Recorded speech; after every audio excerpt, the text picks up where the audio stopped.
So this guy, his name's John, and John is about to die in the scariest way I can think of. Prepare to have nightmares. Now John, he's 26, he's a smart dude, he's about to start med school. But one day, John and his younger brother, who we'll call little brother, John, little brother, and a bunch of their friends, they all decide to go spelunking, or cave exploring. They want to explore this local cave that people explore all the time. So they all drive over to this cave, and they find the entrance, and it's not like one of those big caves you'd see in a cartoon. It's a little guy that you pretty much have to crawl into. So soon, John and little brother and like 9 of their friends, they descend into this little cave entrance, and they make their way into the open area. And they're crawling around, and they're exploring, and they're having a good time. And then about an hour later, they're still at it. And John and little brother and a couple of their friends, they decide to check out this area called the birth canal, which is a long, narrow tunnel that you'd have to crawl through. And that tunnel eventually opens up into a bigger area. So they explore deeper into this cave, and John crawls through the narrow tunnel part of the birth canal. And this passageway is really pretty tight. And as he crawls deeper into it, it gets tighter and tighter. But no matter how narrow this tunnel gets, John, he keeps pushing forward because he knows the larger area of the birth canal is coming up.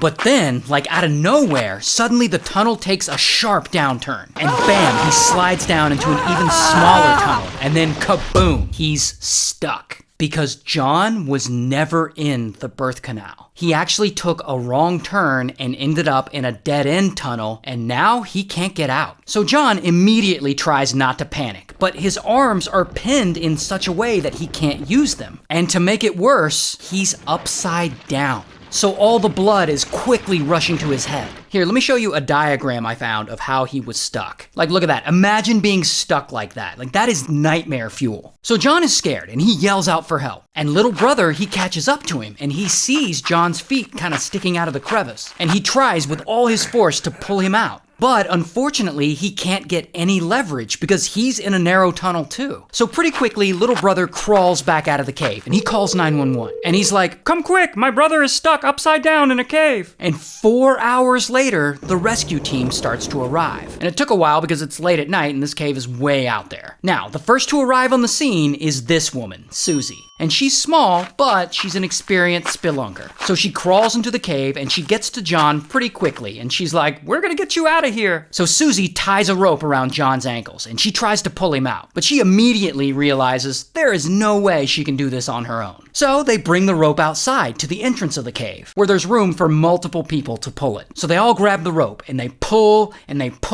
but the rope keeps getting caught on the rocks. And it's just not working and they can't get him out. And even more time passes. And by this time, a whole ass rescue team has showed up. And they put their heads together and they decide the only way to get John out is to set up a legit rope and pulley system, which means they're gonna have to drill into the walls of the tunnel. So they start drilling into the walls of this tunnel. But this process is excruciatingly slow. Not to mention, it's humid as f*** in that cave. So after a couple of hours of them drilling, Susie, who is the closest to John, she can't do it anymore. She has to tap out. So then another rescuer steps in. This guy, Ryan. So now Ryan's in the cave, closest to John, and he's basically just looking at John's feet. And he and John talk and have conversations for like hours as they wait for the team to set up this pulley system. Meanwhile, John's wife, this woman, Emily, she's back at her in-laws' house. And they've been informed that all this is going on. And she's just there waiting on this phone call of someone saying John is okay and he's out of the cave. But unfortunately, that call doesn't come. So then the next morning, she and some other family members, they head over to the cave site. And they get there. And by this time, there's over 100 people there,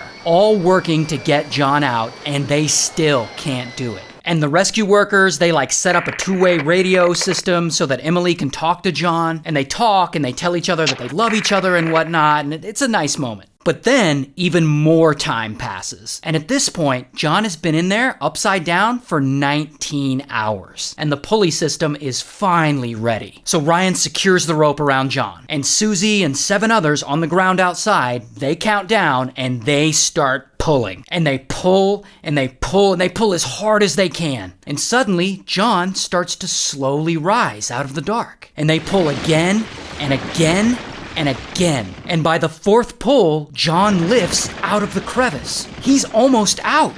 Until Suddenly, kaboom, a small arch in the cave crumbles, and one of those metal rings snaps forward and hits Ryan in the face so hard that it knocks him unconscious. And John immediately falls back down into the crevice. And shortly after, when Ryan regains consciousness, he's bleeding and his jaw is broken, so he has to leave the cave and go get medical attention. And so Ryan's dad comes in and takes over that spot. And then Ryan's dad ends up getting stuck in part of the tunnel. But luckily, it's only for a while, and he's eventually able to get himself out. And this whole time, while they're trying to get him out, the worst is happening to John. His breathing starts to get more and more shallow, and little by little, he gets less and less responsive. Being upside down in that position for so long is putting strain on his heart.